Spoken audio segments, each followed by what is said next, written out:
우리 계속 창세기를 보고 있습니다. 우리가 지난 시간에는 노아의 세 아들 셈, 함, 야벳 그들이 각 나라를 이루었고 결국 그들의 후손들이 시간이 지나면 지날수록 결국 받은 그 축복으로 할 수 있는 것이 바벨탑 짓는, 다시 말하면 스스로 자멸할 수밖에 없는 우리 인간의 모습을 그대로 보여주고요. 그래서 하나님께서는 그런 인간의 삶에 직접적으로 개입하셔서 이제 또 다시 셈의 족보가 시작되는데, 그 셈의 족보는 누구로 향하고 있었습니까? 아브라함으로 향하고 있었습니다. 아브라함으로 향하고 있었다라는 말은 여자의 후손 예수 그리스도를 하나님께서는 이제 본격적으로 보내실 그 사건을 이제 시작하신 것입니다. 우리가 창세기를 보면서 그냥 어떤 기초, 복음의 어떤 기초적인 내용, 처음 시작, 이런 지식적인 내용도 물론 중요하지만 오늘 특히 이번 한 주간 우리가 살았던 삶 속에서 여러 가지 사건들과 문제들과 또 그런 것들이 또 내 마음과 내 감정에 영향을 끼치는데, 이게 누구 때문이고 어떤 상황 때문이고 이게 이전에 왜 이런 것들이 이렇게 될 수밖에 없었는지에 대한 근본을 창세기를 통해서 하나님께서는 말씀해 주고 계십니다. 그래서 창세기를 이렇게 공부하는 차원이 아니라 이걸 자꾸 나에게 적용할 수 있는 그런 은혜가 오늘 밤에 있길 바랍니다. 그게 없으면 그냥 이거 맨날 똑같은 얘기예요. 근데 왜 하나님께서 창세기를, 지금 광야 가는 사람들이 하나님이 셋째 날 뭐 지었고 넷째 날 뭐 지었는지 안 궁금하다니까요. 지금 우리는 오늘을 살아가기 바쁘고 오늘 현실이 힘들지 몇백 년 전에 몇 세대 위에 무슨 일이 있었는지는 별로 궁금하지가 않아요. 그렇잖아요. 뭐 여유가 있어야 뭐 역사책도 좀 읽어보고 하지. 지금 뭐 오늘 뭐 가정이나 내 삶 속에서 여러 가지 일이 터지고 하는데 뭐 조선 왕조실록을 여러분들이 펼쳐볼 일이 있겠습니까? 세계사를 막 들여다볼 그런 여유가 있습니까? 없죠. 창세기를 그런 식으로 봐서 될 것이 아니라 지금 하나님이 나에게 말씀해 주시는데, 나는 내가 이렇게 힘들고 내가 이렇게 어려운 것이 내가 이런 가정에 태어나서 이런 환경 때문에 누구 때문에 뭐 이런 식으로 생각했는데 하나님은 아니라고 얘기하면서 창세기를 가지고 우리 인생을 지금 계속 설명해 나가시고 계시고, 그것을 하나님이 어떻게 개입하셔서 어떻게 치유하고 회복하시는지를 지금 창세기를 통해서 우리에게 말씀해 주시는 것이죠. 그래서 우리는 그런 각도로 지금 창세기를 보길 원하고, 그래서 치유 창세기라는 주제를 붙였던 것이죠. 우리 이번 주 강단 말씀이었던 시편 1편 중에서 6절을 한번 같이 보도록 하겠습니다.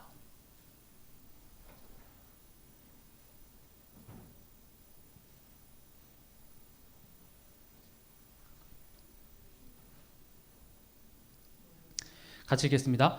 무릇 의인들의 길은 여호와께서 인정하시나 악인들의 길은 망하리로다. 하나님 믿는 자는 하나님이 축복하시고 하나님 안 믿는 자는 하나님이 저주하신다, 지금 그런 차원의 내용이 아닙니다. 이 원어의 그 성경을 보면 하나님이 악인들의 길을 망하게 하신다가 아니라 악인들은 망한다 이거예요.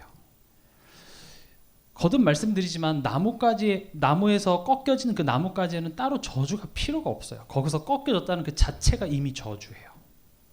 하나님을 믿지 못하고 예수님을 믿지 못하는 그 자체가 이미 저주기 때문에, 하나님 안 믿었더니 내가 병 걸렸고 교회 안 다녔더니 뭐 우리 사업이 망했다, 사실 그 망한 게 저주가 아니라 이미 하나님을 믿지 못하는 그 자체가 저주고 멸망이라는 얘기죠.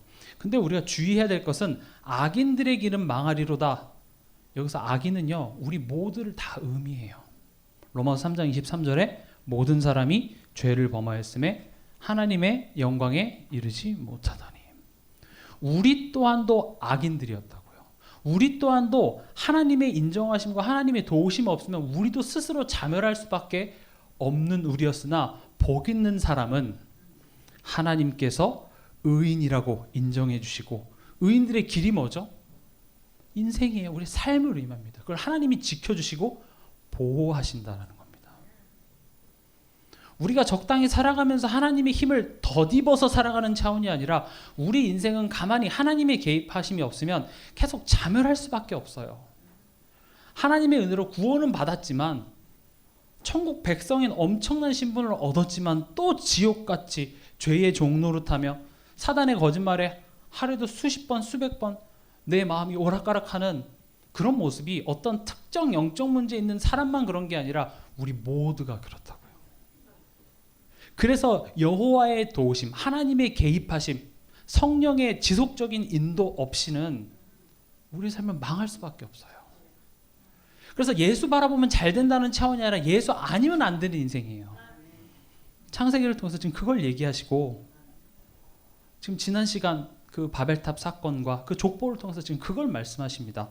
의인들의 길은 여호와께서 인정하시나 악인의 길은 망하리로다.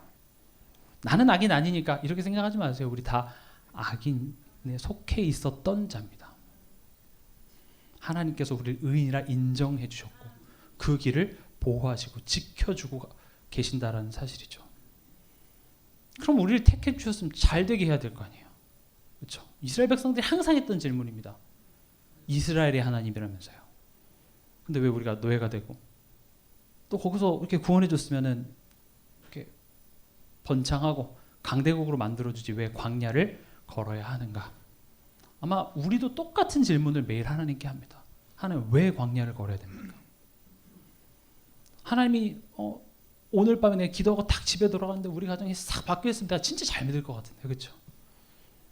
근데 이번 주에 강단 말씀 은혜 받고 회사에 갔는데 회사 사람들이 막 나를 인정해주고 하면 와 진짜 잘 믿을 것 같은데 하나님 날 너무 몰라. 과연 그럴까요? 지금 하나님이 택했으면 잘해줘야 될 것 같은데 광야를 허락하신 이유는 바로 이 믿음 때문에 그렇습니다.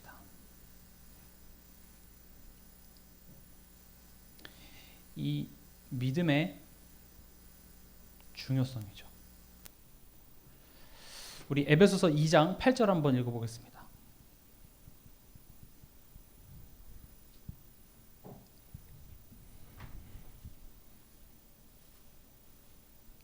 에베소서 2장 8절 같이 읽겠습니다.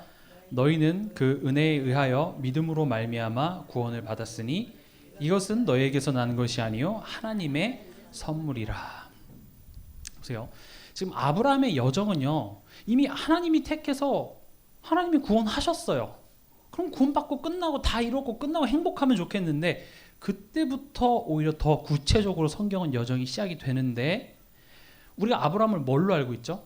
믿음의 조상, 믿음의 아버지 이걸로 알고 있죠. 그럼 믿음이 왜 중요할까요? 뭐 하나님 믿음 주셨다면서요. 그럼 주셨으면 이제 뭐 된 거 아닙니까? 근데 믿음이라는 게 왜 중요하냐?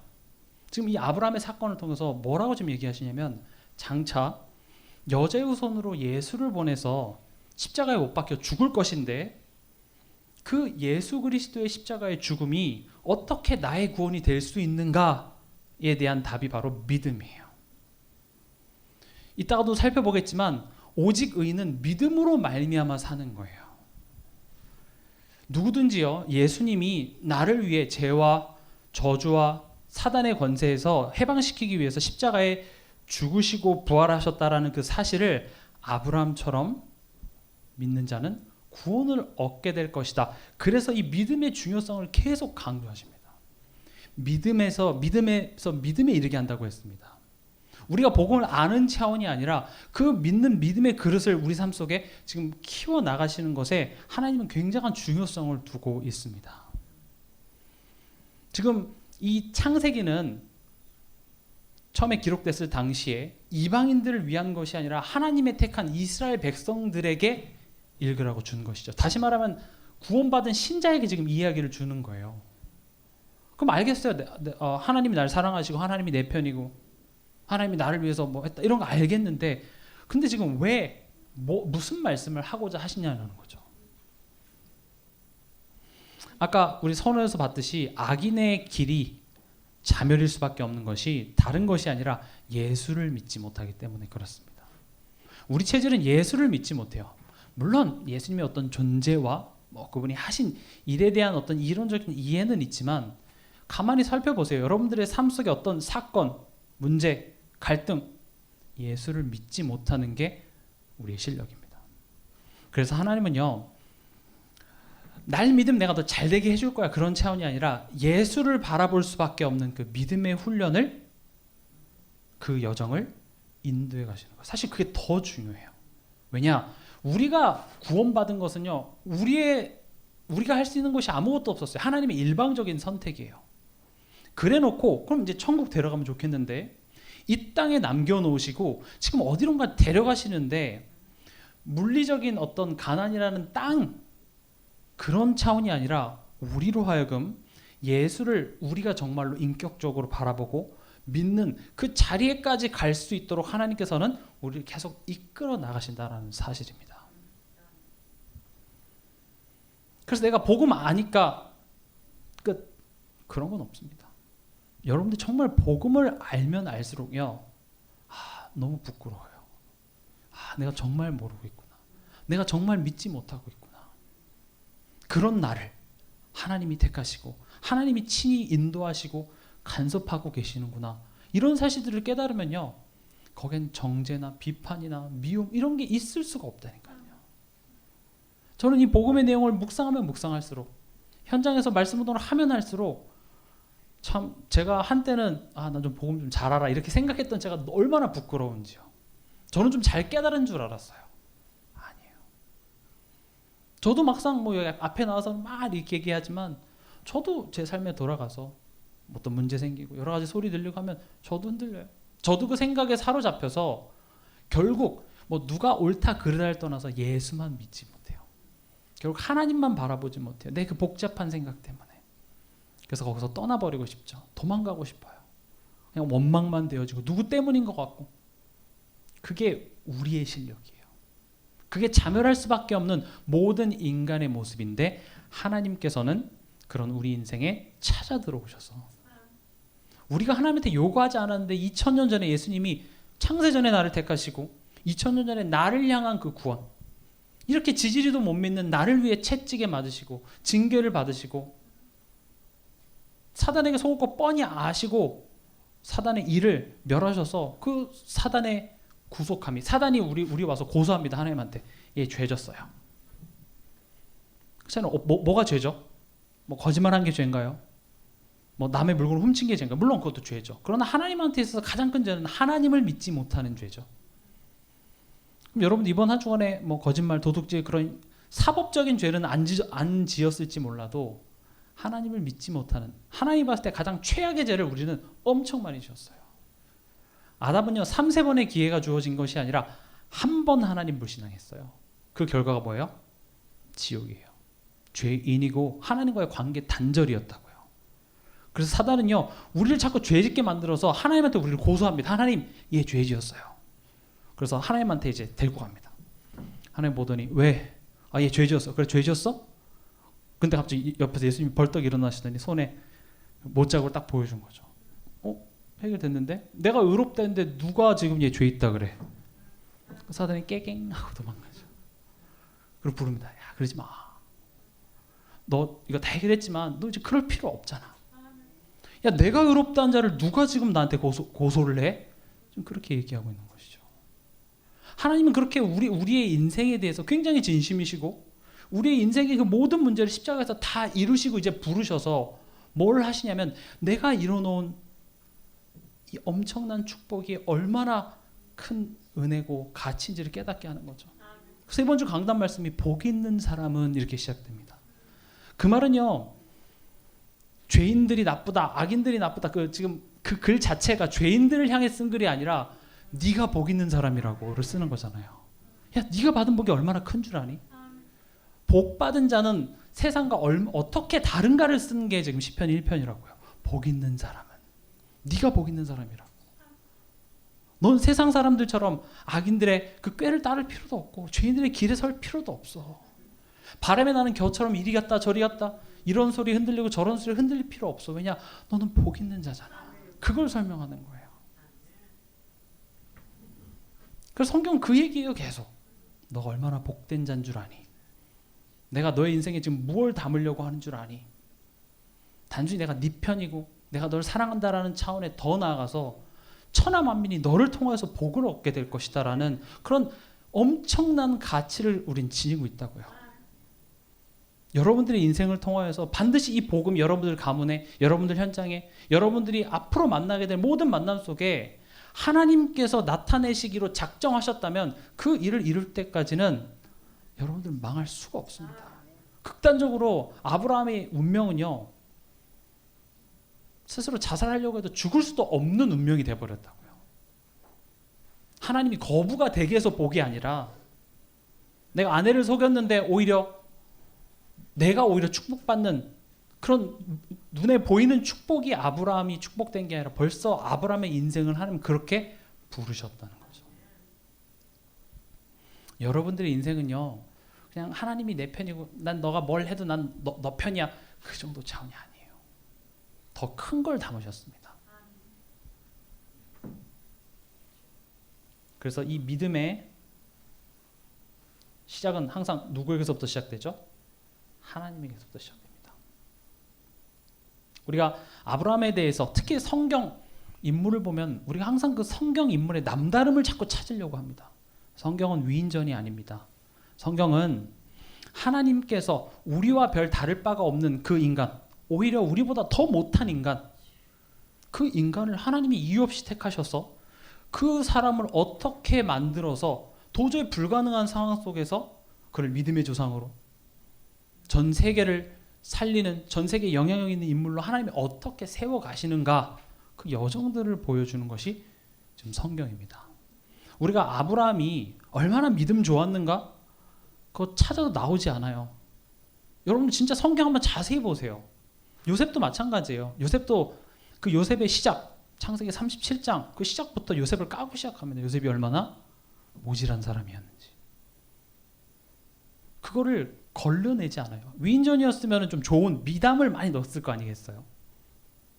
근데 아브라함의 부족함을 성경은 거르지 않고 있습니다. 지금 아브라함이 믿음이 좋지 않았다라는 걸 성경 구석구석에서는 다 얘기를 하고 있습니다. 여러분, 아브라함이 하나님이 갈대아우로 떠나라 했을 때 네! 하고 확 갈대아우로 떠난 것 같습니까? 아니에요. 우리 여호수아서 24장 한번 읽어볼까요?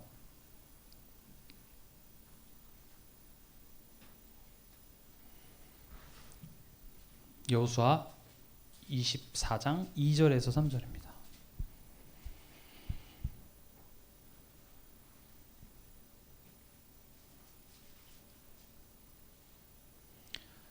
지금 여호수아가 백성에게 말하는 건데, 쉽게 말하면 여호수아가 보는 아브라함의 인생입니다. 성경은 성경으로 해석될 때 가장 정확하죠. 여호수아가 또 성경이 아브라함의 인생을 어떻게 보고 있는지 한번 보죠. 2절 3절 같이 읽겠습니다. 여호수아가 모든 백성에게 이르되 이스라엘의 하나님 여호와께서 이같이 말씀하시기를 옛적에 너희의 조상들 곧 아브라함의 아버지 나홀의 아버지 데라가 강 저쪽에 거주하여 다른 신들을 섬겼으나 내가 너희 조상 아브라함을 강 저쪽에서 이끌어내어 가나안 온 땅 두루 행하게 하시고 그의 씨를 번성하게 하려고 그에게 이삭을 주었으며. 보세요. 지금 여호수아가 백성에게 이렇게 말합니다. 너희 조상들 곧 아브라함의 아버지 나홀의 아버지 데라가, 이렇게 합니다. 지금 문맥상 데라만 그런 것 같지만 너희 조상들, 그래서 원문이나 뭐 영어 성경에 보면 여기엔 아브라함도 포함됩니다. 그들이 강 저쪽에서 뭘 했어요? 다른 신들을 섬겼어요. 여러 신들을 섬기는 중에 하나가 하나님이었어요. 지금 여호수아가 아브라함에 뭐라고 얘기하냐면, 아브라함이 굉장히 믿음이 좋고 성경을 한 100독하고 주일날 예배도 한 번도 안 빠졌기 때문에 아브라함이 굉장히 믿음이 좋아서 누굴 택할까 하다가 아브라함을 택한 게 아니라 아브라함 데라 똑같았어요. 다. 여기서 강 저쪽이라는 것은 영적으로 봤을 때는 죄 가운데 있는 거예요. 근데 거기서 어떻게 했다고 그랬어요? 하나님께서 너희 조상 아브라함을 강 저쪽에서 이끌어냈다라고 얘기를 합니다. 믿음의 시작은 하나님에게서부터 시작됩니다. 아브라함이 뭔가 대단했고 그 시작이 남달랐고, 아닙니다. 저는 이 말이 되게 솔직히 좀 위안이 돼요. 제가 도덕적으로나 세상 어떤 실력으로 되게 뛰어나서 하나님이 저를 쓰시려고 하신다면 저는 거기에 해당되지 않아요. 현실을 겪으면 겪을수록 저의 부족함과 그런 것들이 자꾸 드러나는데 이 아브라함도 보니까 아브라함이 대단해서가 아니라 하나님이 택하시고 하나님이 만들어 가시더라고요. 근데 자꾸 사단은 어떻게 하냐면 내 꼬라지를 보게 해요. 내 자신을 보게 하고 나의 부족함, 나는 안 돼요. 그게 모세가 했던 소리 아닌가요? 하나님 내가 뭐라고요? 하나님 얘기하죠. 네가 중요한 게 아닌데. 그래서 모세에게 애초에 시각적 효과로 가시덤불이 불에 타는 데게 타질 않는 거예요. 불이 붙으려면 뭐가 필요하죠? 재료가 있어야 됩니다. 그 재료와 산소가 있어야 불이 붙어요.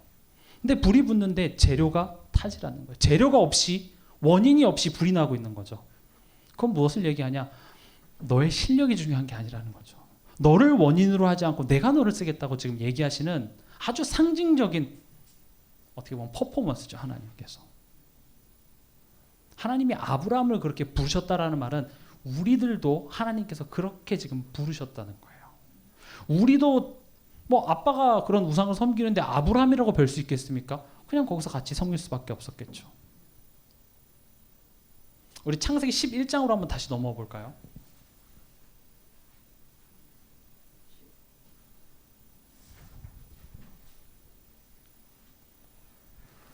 31절 32절 같이 읽겠습니다. 데라가 그 아들 아브라함 하란의 아들인 그의 손자 롯과 그의 며느리 아브라함의 아내 사레를 데리고 갈대아인의 우르를 떠나 가나안 땅으로 가고자 하더니 하란에 이르러 거기 거류하였으며 데라는 나이가 205세가 되어 하란에서 죽었더라. 아멘. 데라는 아브라함의 아빠입니다.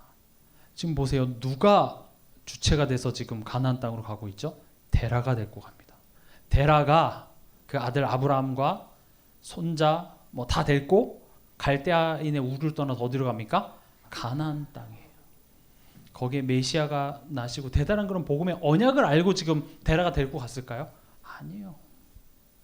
근데 가지도 못하고 어디에 머물죠? 하란이라는 지역에 꽤나 오랜 시기를 머무릅니다. 근데 아이러니하게도 이 데라라는 이름의 의미가 지연시키다 이런 의미가 있어요. 지연시키다, 지체시키다. 그리고 32절에 그런 데라가 죽습니다. 어찌 보면 우리의 믿음의 여정 속에서 우리의 믿음의 성장을 지연시키고 방해하는 것, 그것이 죽어야 돼요. 하나님은 그 여정을 걷게 하십니다. 되게 아프죠. 아빠 지금 자기 아버지의 죽음인잖아요. 지금 아빠가 죽은 게 잘 됐다 이런 차원으로 받아들이자는 게 아니라 우리의 믿음의 여정은요. 사실은 그 믿음의 그 성장을 지연시키고 방해하는 것들을 하나님께서는 하나씩 하나씩 드러나게 하시고 그것을 치유하시는 이런 여정이 있다라는 사실을 여러분들이 꼭 기억하시기 바랍니다. 우린 그걸 영적 문제라고 부르는데 그 영적 문제가 드러나면 그거를 쥐잡듯이 잡아버려요. 그렇게 되지 않아요. 하나님께서는 이런 여정들을 통하여서 인격적으로 나타나서 복음 앞에서 그것들을 하나씩 하나씩 치유해 나가십니다. 시간이 걸려요. 오래 걸린다라는 말이 아니라 그런 과정이 있다라는 거죠. 그래서 이 여정을 보면 하나님께서 아브라함의 믿음을 갖고 가겠습니다 하고 팍 나간 그런 느낌보다는 하나님이 하란까지 이렇게 밀어내시는 느낌이에요. 이렇게 밀어내고 또 하란에 가서도 또 지체하고 거기에 머물렀으니까 또 하나님이 분리해서 아브라함을 끌고 가서 12장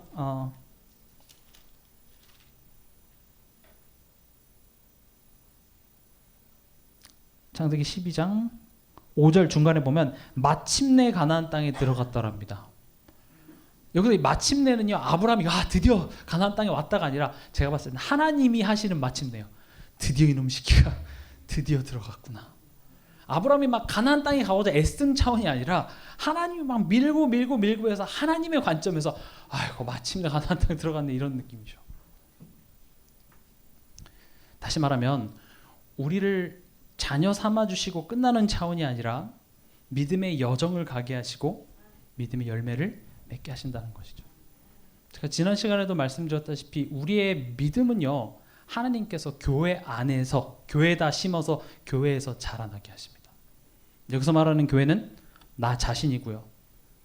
많이 속고 휘둘리는 나라는 내가 성전인 걸 모를 때가 더 많는 내 자신이 교회이며 또 우리 가정이 교회예요.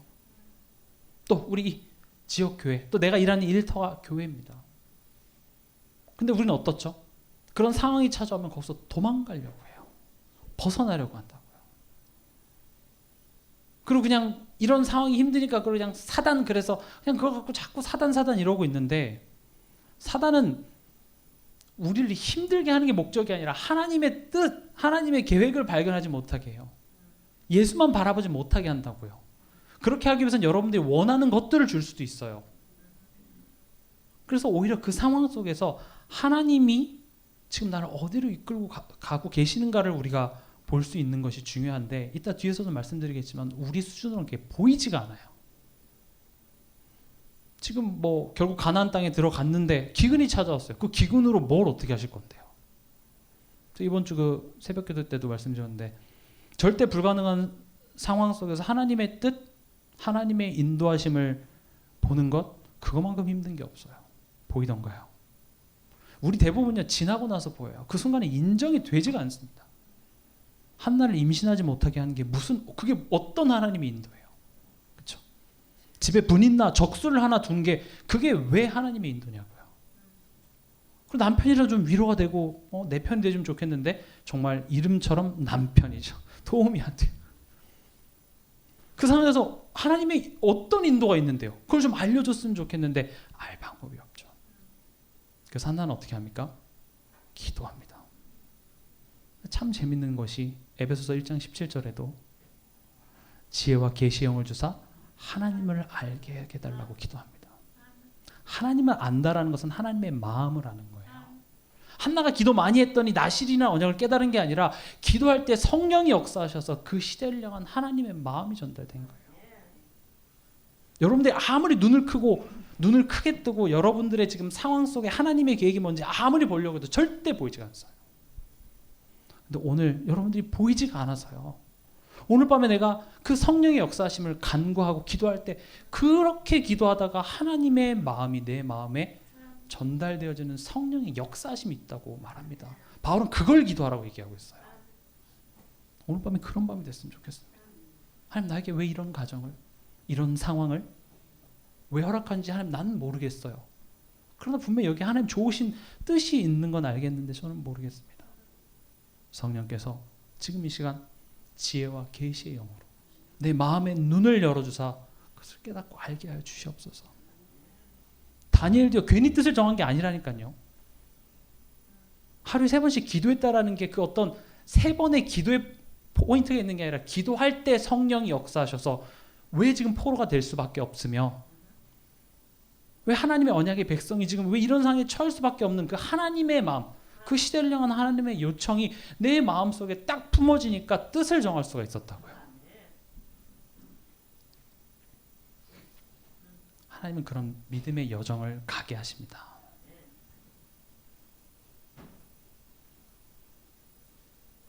우리 말씀 로마서 1장입니다.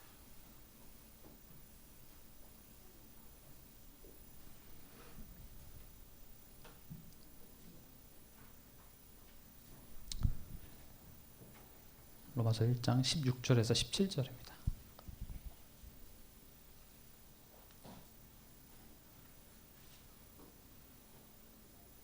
같이 읽겠습니다. 내가 복음을 부끄러워하지 아니하노니 이 복음은 모든 믿는 자에게 구원을 주시는 하나님의 능력이 됨이라. 먼저는 유대인에게요 그리고 헬라인에게로다. 복음에는 하나님의 의가 나타나서 믿음으로 믿음에 이르게 하나니 기록된 바 오직 의는 믿음으로 말미암아 살리람과 같으니라.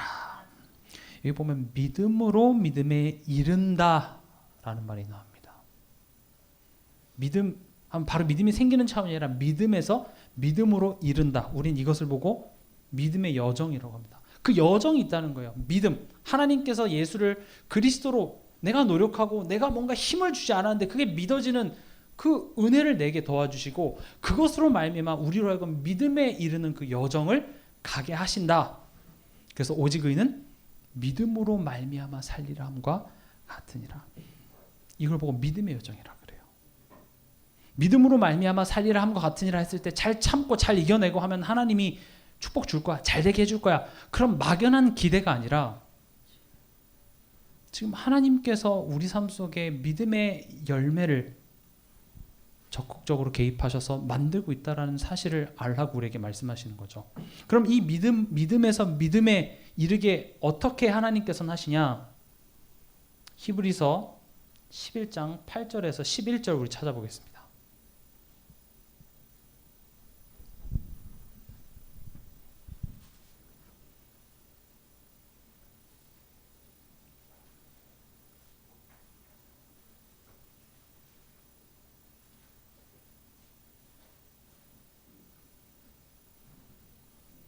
팔절부터 먼저 읽어보겠습니다. 믿음으로 아브라함은 부르심을 받았을 때에 순종하여 장래의 유업으로 받을 땅에 나아갈새 갈 바를 알지 못하고 나아갔으며. 지금 앞에 믿음으로라는 그 문장, 그 단어가 있어서 아브라함은 되게 믿음으로 이렇게 나갔구나 이런 생각을 하기 쉬운데, 하나님께서는 지금 아브라함의 믿음을 어떤 방법으로 지금 성장시키고 믿음을 세우셨는지에 대한 그 방법을 말씀하고 있는데, 어떤 상황이냐면 나오래요. 내가 내게 지시할 땅으로 가래요. 근데 어디로 갈지는 안 알려줘요. 그런 법이 어디 있어요? 너무한 거 아닌가요? 어디로 갈 바를 알려주던가. 아무것도 보이질 않죠. 보이는 건 지금 오늘 하루밖에 없어요. 지금 내 현실이고. 거기서 믿음이 자라났다. 지금 그런 상황 속에서 하나님은 믿음을 키워냈다고 얘기를 하십니다. 또 9절도 볼게요. 믿음으로 그가 이방의 땅에 있는 것 같이 약속의 땅에 거류하여 동일한 약속을 유업으로 함께 받은 이삭 및 야곱과 더불어 장막에 거하였으니. 이게 무슨 말이냐면요, 마침 왔어요. 왔는데 야, 이 땅이야 했는데 거기서 지금 우리 땅이 아니라 다른 나라 땅에 와 있는 것처럼 장막에 거했다는 게 텐트 치고 있었다는 거예요. 아니, 여기서 거할 거면 뭘 해야 되죠? 집을 지어야죠. 그렇죠? 나무도 베다가 기둥도 삼고 뭐 해야 되는데 거기서 뭐 했다고요? 장막 텐트 치고 있었다고. 언제 또 이동할지 모르고, 그러니까 뭔가 정착이 되고 안정이 있고, 그렇죠? 여기구나. 드디어 여기서 뭔가 하시겠구나가 아니라 항상 불안하고 항상 뭔가 눈에 보이진 않는데 말씀은 그렇다고 하니까 항상 갈등이고, 오늘 하루하루가 맨날 그 불안 속에서 하나님은 뭘 만들어냈다고요? 믿음으로를 만들어냈다고 합니다. 저는 이 말씀을 들으면서 그래, 이게 우리의 삶이잖아요. 광야도 어땠습니까? 40년의 광야가 장막을 칠 수밖에 없었어요. 왜죠? 계속 가야 돼요. 빨리 그렇게 나침반으로 그냥 직선거리로 가면 금방 갈 거리인데 거길 40년을 돌았어요. 솔직히 40년을 가면 지구 한 바퀴도 돌겠어요. 그렇죠? 40년을 걸으면 지구 한 바퀴 돌겠죠. 근데 한 달이면 갈 거리를 40년을. 오늘 일어나면 또 텐트 치고 또 이동하고. 이게 단순히 이스라엘 백성들이 잘못해서 지금 벌 받는 차원이 아니라 그곳에서 하나님은 뭘 만들어내셨다고요? 믿음으로라는 걸 만들어내셨다는 거죠. 지금 자꾸 왜 믿음을 얘기하냐면, 앞서 설명드렸다시피 그냥 하나님이 잘해줄 거라를 믿는 차원이 아니라 결국 우리의 인생의 문제는 보이지 않는 것에서부터 시작돼요. 보이지 않는 것에서부터 시작되고, 그 문제를 해결하신 분이 심지어 2000년 전에 예수님께서 해결하셨기 때문에 우리가 믿는 것 자체는 다 보이지가 않아요. 하나님이 그것을 믿을 수 있는 그 시작은 하셨지만 우리 삶 속에 그걸 믿지 못하니까 자꾸 불신앙, 염려, 갈등으로 갈 수밖에 없기 때문에 우리 삶 속에 그것을 믿는 믿음이에요. 결국 예수를 바라고 하나님의 그 은혜와 구원하심 없으면 안 되는 나임을 깨닫고 그것을 자꾸 보이지 않는 것을 바라는 그 믿음의 그릇을 하나님께서는 지금 만들어 가신다는 거죠. 그래서 10절 한번 볼게요. 이는 그가 하나님이 계획하시고 지으실 터가 있는 성을 바랐습니다. 이게 뭔 말이에요? 지금 여기 준다 그래갖고 왔는데 여기 정착하라, 여기다 성을 지어라 하지 않고 텐트 속에 있었다니까요. 여러분, 텐트를 쳤다는 말은 뭐예요? 언제 하나님이 그럼 치고 가야 돼요. 11절도 볼게요. 믿음으로 사라 자신도 나이가 많아 단산하였으나 잉태할 수 있는 힘을 얻었으니 이는 약속하신 이를 미쁘신 줄 알았습니다. 저 바다 뭐죠? 그 해변에 있는 모래알 같이 저 하늘에 있는 별과 같이 되게 해주신다. 또 이 땅을 준다 그래놓고서는 맨날 나그네 같이 하고요. 이미 아들을 낳을 수 없는 상황이 지날 때까지도 아들을 안 주는 상황으로 몰고 가셨는데 히브리서는 그걸 믿음으로 이렇게 얘기를 하고 있어요. 그러니까 우리 성도의 삶 속에 찾아오는 고난, 문제, 그게 지금 사단이 나를 힘들게 하려고 나에게 주는 그런 차원이 아니라 지금 하나님이 우리 삶 속에 이 믿음의 성장을 지금 이끌어가고 계시다는 거죠. 그래서 제가 표현한 게 하나님이 우리를 교회에 심으시고 거기서 믿음이 자라도록 성령께서 인도하신다 이렇게 얘기한 거예요. 우리의 바람은 이러지 않았으면 좋겠죠. 그러나 우리의 체질 자체가 편하면 어떻게 되죠? 물론 꼭 고생해야 된다 이런 건 아니나 우린 하나님의 이런 개입하심이 없으면 스스로 자멸할 수밖에 없는 체질이라고요. 하나님이 주신 축복으로 술 취해서 벌거벗고 하체를 드러내는 노아의 모습과 같고 그런 뭐죠? 셈과 함과 야벳 그 사건을 통해서 셈은 잘 될 수밖에 없는데 그 후손들이 결국 하는 게 뭐예요? 바벨탑 지었어요. 지금 그 셈의 후손인 데라가 뭐였어요? 다른 신을 섬겼다니까요. 택함 받은 그 가문이 뭔가 대단한 일을 했습니까? 아니에요. 택함 받았다라는 게 그 DNA 유전자가 대단했다는 게 아니라 똑같은데 하나님이 그 사람들을 지키시고 인도해 내신다라는 그거밖에 없어요. 그럼 우리가 진짜 성경을 통해서 내가 누군지를 알잖아요. 그럼 특히 우리 교회 안에서 또 가정 안에서 남을 비판하거나 정죄할 수가 없어요. 그럼 복음 모른다는 소리예요. 그리스도 안에 있는 자는요. 내가 누군지 진짜 아는 거예요. 그래서 저도 사역을 하다 보면 왜 저럴까 이럴 때도 많은데요. 사실 가만히 보면 그들과 제가 다를 바가 없어요. 세상을 바라보면서 이제 복음 몰라서 멸망한다, 저주받는다 그런 이야기 할 자격이 없다니까요. 성경은 그런 이야기가 아니에요. 노아에게 방주 짓게 해서 물에 빠져 죽어가는 사람들 보면서 기뻐하고 즐거워해라. 지금 그 얘기인가요? 야, 나는 방주 안에 있는데 너넨 죽어가는구나. 그런 이야기가 아니에요. 나를 위해 방주를 지었는데 거기에 누가 탑니까? 가문이 타고 가족이 타고 생명이 타고. 요셉은 착하고 형들은 나쁘다는 게 아니라 요셉을 먼저 택하셔서 요셉을 통해서 전 세계가 구원받는 이야기예요.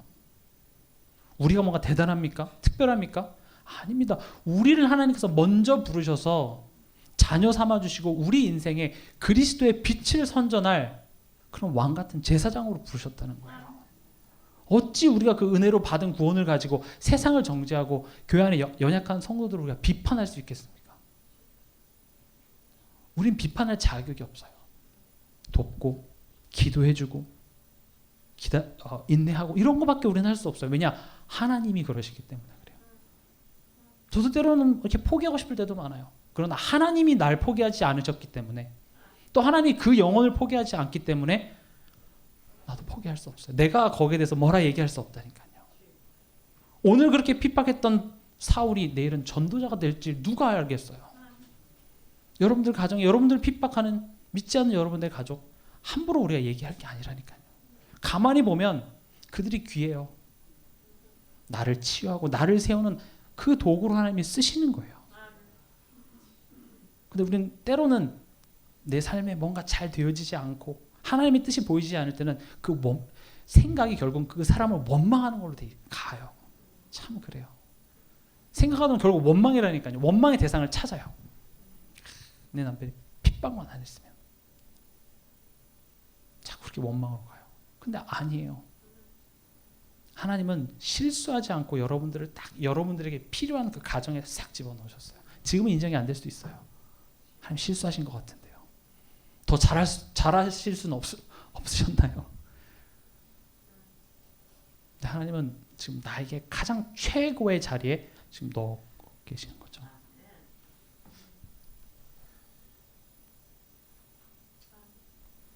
하나님은 우리의 믿음을 지금 성장시키기 원합니다. 그래서 이런 상황 속에 보이지 않고 지금 당장 내가 뭔가 붙잡을 게 아무것도 없는 상황 속에 우리를 밀어 넣으셔서 우리 믿음을 키워내시는 거죠. 누구를 믿는 믿음이요? 예수 그리스도를 믿는 믿음이에요. 잘 될 거란 믿음 말고요. 그래서 인생에선 예수 그리스도가 필요하구나. 그래서 우리 삶 속에 안 될 것 같고 변할 것 아무것도 없네. 변한 게 아무것도 없네. 그런 희망 없는 오늘에 자꾸 좌절하게 하는 게 누구라고요? 그게 사단이에요. 하나님의 의도는 오히려 그 반대예요. 그 속에서 바라라는 거죠. 그러나 사단은 자꾸 그 하나님의 의도를 바꿔요. 선악과 사건에서부터 벌써 나오죠. 하나님의 의도는 따먹지 않음으로 나와 영원히 살자인데 사단은 무슨 의도로 바꿨죠? 야, 먹으면은 니네들이 하나님까지 될까 봐 하나님이 못 먹게 하는 거야 라고 의도를 바꿔버리는 게 사단이 하는 일입니다.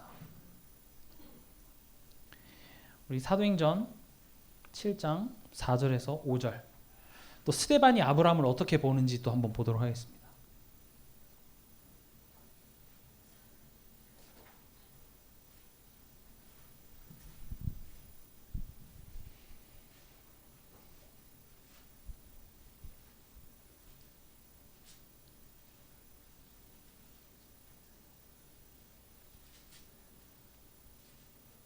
같이 읽겠습니다.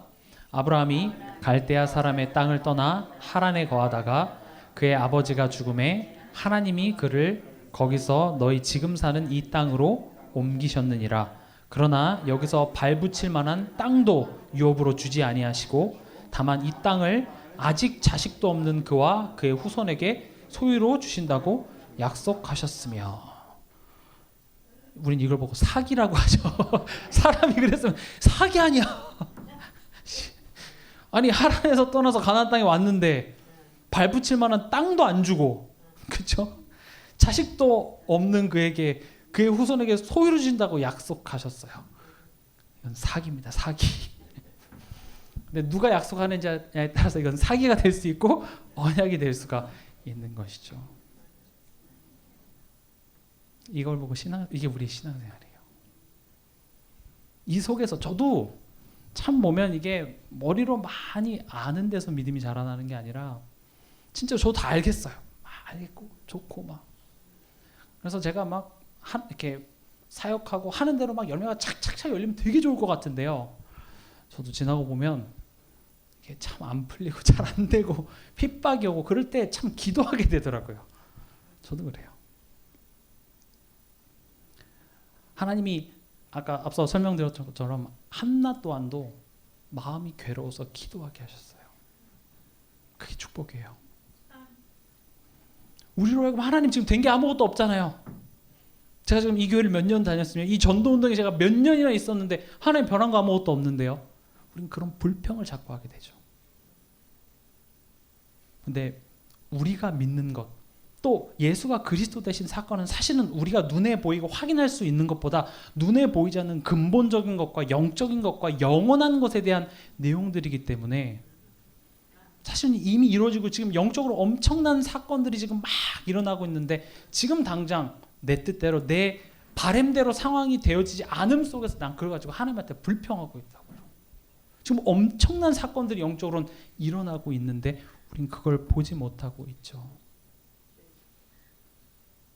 지금 내 가정에 아무것도 변하지 않고, 그러나 아니라니까요. 하나님은 지금 그걸 가지고 나를 엄청나게 변화하고 있어요. 여러분 10년 전에 여러분들의 믿음의 수준과 지금 많이 달라요.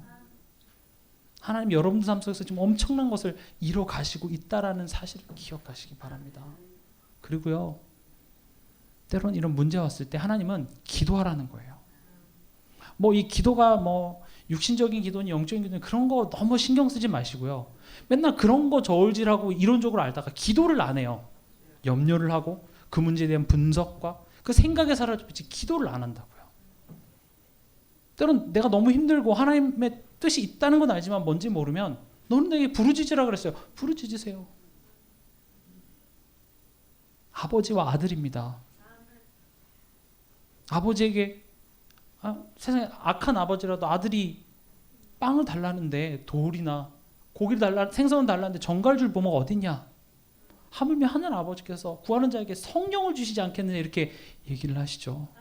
오늘 밤 여러분들의 그런 힘든 문제 때문에 남들 다 아들인데 나는 아들 없고 저 분이나 전혀 얼굴만 안 보면 내가 진짜 속이 시원할 것 같아서 하나님 앞에서 그거 그냥 내 되게 사소한 문제 가지고 육신적인 기도 제목 가지고 하나님께 기도했는데 하나님께서 아들에게 성령을 주십니다.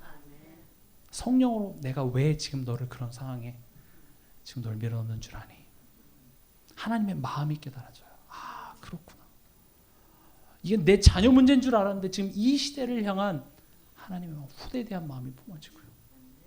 분인 나는 아들이 있었는데 한나는 아들이 없었대요. 아들이 없어야 될 분인 나에게는 지금 아들이 있는데 아들이 있어야 될 한나가 없어요. 그리고 그 밑에 뭐 있죠? 엘리의 제사장, 타락한 영적 지도자에게는 지금 후대가 있고 정말 올바른 영적 지도자가 없는 그 시대에 대한 하나님의 눈물과 마음이 성령을 통해서 한나의 마음에 딱 전달되는 거죠. 나는 개인적인 문제를 가지고 기도했을 뿐이에요. 내 자녀 문제, 내 가정 문제, 경제 문제, 건강 문제, 여러 가지 복잡한 나의 상황을 가지고 하나님께 기도했는데 성령께서 하나님의 마음, 내 자녀를 놓고 기도했는데 이 시대 후대를 향한 하나님의 마음, 교회를 놓고 기도했는데 교회 갈등 때문에 기도했는데 진짜 참된 교회, 지금 전 세계가 다 교회가 무너지고 있는 그 시대에 올바른 교회 회복하라는 그 사명, 하나님의 마음이 전달되게 하시는 성령의 인도하심, 그게 언제 일어난다고요? 기도할 때요. 하나님의 인도하심입니다.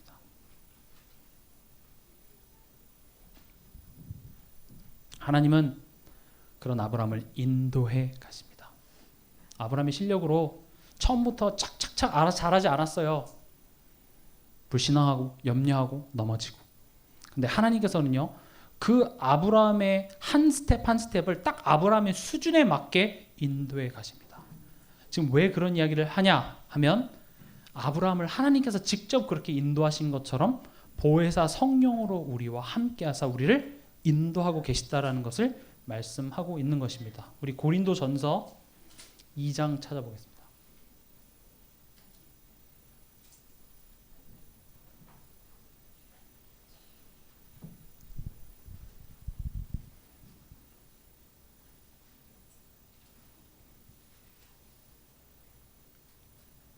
같이 읽겠습니다. 기록된 바 하나님이 자기를 사랑하는 자들을 위하여 예비하신 모든 것은 눈으로 보지 못하고 귀로 듣지 못하고 사람의 마음으로 생각하지도 못하였다 함과 같으니라. 오직 하나님이 성령으로 이것을 우리에게 보이셨으니 성령은 모든 것 곧 하나님의 깊은 것까지도 통달하시느니라. 아멘. 9절을 보면 우리를 위해 예비하신 모든 것은요, 눈으로 보지 못해요. 귀로 듣지도 못하고 사람의 마음으로 생각하지 못하기 때문에 하나님께서는 우리의 눈으로, 우리의 생각으로, 우리의 수준으로 도저히 안 될 것 같은 상황 속에 우리를 밀어 넣으셔서 하나님이 우리에게 주신, 은혜로 주신 그 깊은 것들을 성령을 힘입어 깨닫는 그 믿음의 실력을 얻도록 우리를 인도하시는데 그게 기도라고요. 이 성령의 인도하심 우리 삶 속에 체험하는 것이 지금 당장 사탕 달라고 하는데 사탕 주는 것보다 훨씬 유익하다 이렇게 얘기를 해요. 아까 제가 그게 사기다 얘기했는데 그게 사기가 아니라 그런 상황을 통하여서 성령의 인도하심을 받으라. 성령의 인도하심을 체험하라. 하나님의 깊은 것을 통달한 그때에 우리 마음속에 끊이지 않는 샘물처럼 기쁨이 넘쳐날 수밖에 없는 겁니다. 성령의 인도는요, 우리가 선택장에 왔을 때 A입니까 B입니까 그거 대신해 주는 게 성령의 인도가 아니라 우리의 눈으로, 우리의 귀로, 우리의 마음으로 상상하고 생각하지 못한 그것을 우리에게 보이시게 하는 것이 성령의 인도하심입니다. 그래서 에베소서 1장 17절에 보면 우리 주 예수 그리스도 하나님 영광의 아버지께서 지혜와 계시의 영을 너희에게 주사 하나님을 알게 하시고, 하나님에 대한 어떤 지식적인 암뿐만 아니라 하나님의 마음을 아는 것이며 하나님의 이유를 아는 거죠. 이 가정에, 이 현장에, 이 교회에 나를 보내신 그 이유가 우리 수준으로 자꾸 알려고 하니까 불평불만만 나오는 거예요. 그렇게 불평불만 나오고 그럴 때는 뭐 하라는 사인이냐면 기도하라는 사인이에요. 기도해야 되겠구나. 아니 모르겠어요. 그래서 불평이 나오는데 원망이 되는데 성령께서 내 마음의 눈을 열어주시옵소서. 그래서 하나님의 그 깊은 것이 내게 깨달아지게 하여 주시옵소서.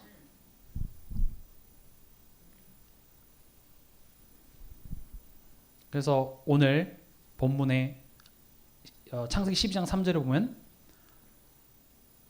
2절에 보면 너는 복이 될지라 하시고 3절에 땅의 모든 족속이 너로 말미암아 복을 얻을 것이라.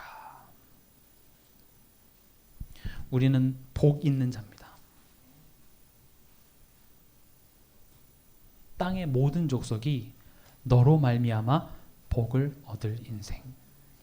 여러분들은 그냥 여러분들 겨우 구원받고 겨우 그냥 내 인생 그냥 살 만큼 살고 가는 인생이 아니라 땅의 모든 족속이 여러분들을 통하여서 복을 얻을 인생으로 하나님께서 여러분들을 부르셨기 때문에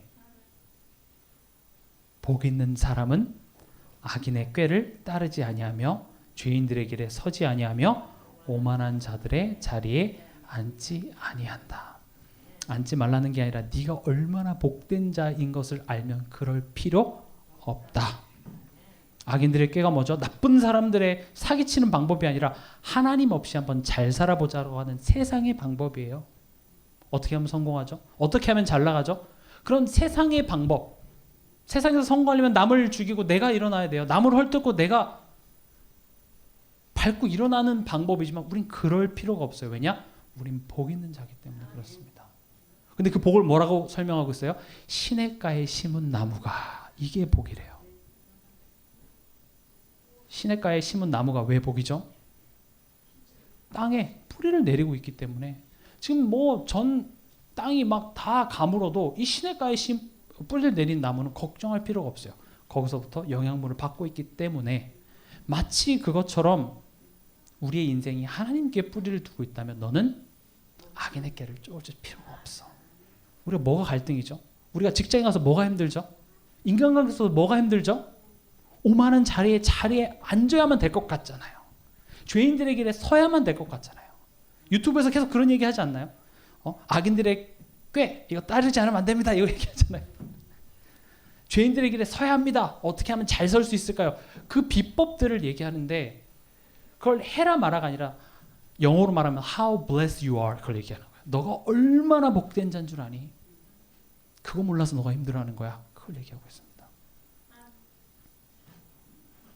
그러면서 마지막에 물은 의인들의 길은 여호와께서 인정하시나 악인들의 길은 망하리로다. 망한다 힘주지 마십시오. 망한다. 악인들은 망한다.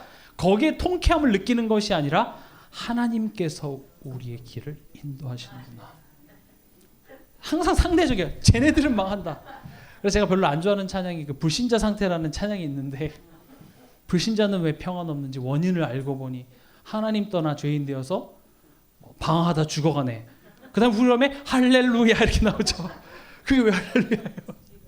물론 이제 그런 의도는 아니지만 우리는 불신자는 죽어가지만 나는 살아있음에 기뻐하는 게 아니라 나도 그들 중에 하나였는데 하나님이 나를 먼저 부르시고 내 인생 속에 그 생명들을 살리고 우리가 세상의 빛과 소금이 돼서 그들을 살릴 수 있는 한 사람으로 나를 먼저 부르심에 감사하는 것이죠.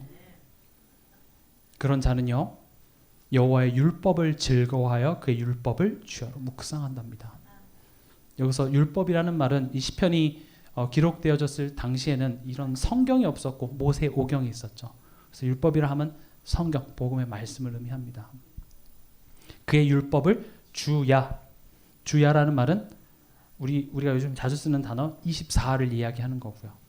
24는 시간적인 개념이라기보다는 우리의 삶 속에 그런 사소한 문제와 사건 앞에서 하나님의 말씀을 묵상한다. 목사님이 뭐라고 말씀하실 걸 되새김질한다고 말했어요. 하나님은 내가 그냥 복음 이렇게 기억해 알고 있으니까 거기에서 알아서 적용하는 게 아니라 우리 삶 속에 꼭 그걸 생각하게 하십니다. 이게 이 키가 여기 맞아야 되는데 안 맞아요. 바로 뭐지? 이게 묵상이에요. 꼭 생각하게 하신다니까요. 그냥 이렇게 착착착 되는 차원이 아니라 꼭 이 복음은 답이 맞는데 왜 이 상황엔 안 되게 하지라고 우리로 하여금 생각하게 하시는 방법으로 나를 복음화하세요. 그래서 묵상이라는 말은 그것을 내가 되새김질하는 거예요.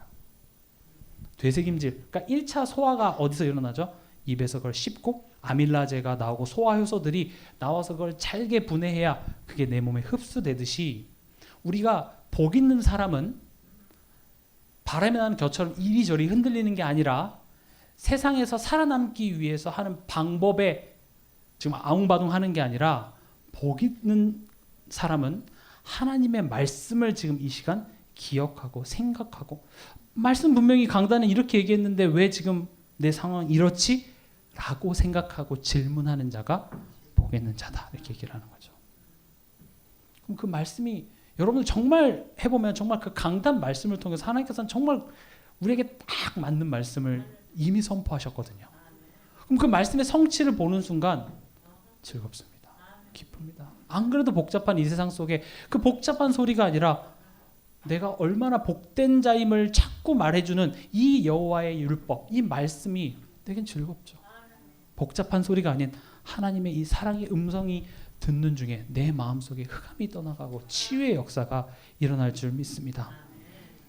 그래서 오늘 밤에 여러분들이 기도하실 때 하나님 지금 내 문제, 지금 내 현실에 너무 복잡한 게 많은데 모르겠습니다. 제 수준으로는 보이지도 않고 내 마음으로는 이해도 안 되고 그러나 분명 하나님께서 내게 아들을 아낌없이 내어주실 정도로 나를 사랑하시는 게 맞다면 지금 이 상황은 실수가 아닐 텐데도 모르겠습니다. 하나님 성령으로 내 심령을 붙들어 주시옵소서. 내 마음의 눈을 열어주사 하나님의 마음을 알게 하여 주시옵소서. 하나님의 그 마음을 알지 못하게 하는 흑암 세력은 이 시간 주 예수 그리스도 이름으로 떠나갈지어다. 이 사건, 이 상황을 통하여서 나의 믿음의 성장, 믿음으로 믿음에 이르는 그런 구원의 능력이 내 삶 속에 일어나게 하여 주시옵소서. 그런 밤이 됐으면 좋겠습니다. 지금 이 말씀 들으신 것은 하나님께서 당신을 위한 구원의 사랑을 나타내시기 위함입니다. 지금 이 시간 이 기도를 같이 따라하시며 예수님을 내 마음과 인생의 영원한 구주로 영접하겠다고 고백하실 때에 하나님의 사랑이 여러분 마음속에 영원히 함께하게 될 것입니다. 제 기도를 따라하시면 됩니다. 하나님, 저는 지금까지 제가 저의 삶의 주인이 되어 마음과 육신의 갈급함을 채우기 위해 열심히 살아왔습니다. 하지만 사단의 권세 아래서 죄의 종으로 살고 있기에 내 노력과 상관없이 고통당하다가 결국 죽을 수밖에 없는 죄인임을 깨달았습니다. 이런 나를 위해 하나님께서 육신을 입고 십자가에서 사단의 권세를 멸하시고 저의 모든 죄값을 죽음으로 대속하신 그리스도이심을 믿습니다. 지금 이 시간 예수 그리스도를 제 인생의 구세주이시며 제 삶의 참된 주인으로 영접합니다. 성령으로 나와 함께하여 주사 저의 마음과 생각을 다스려 주시고 저의 삶을 인도하여 주시옵소서. 그래서 참된 평안이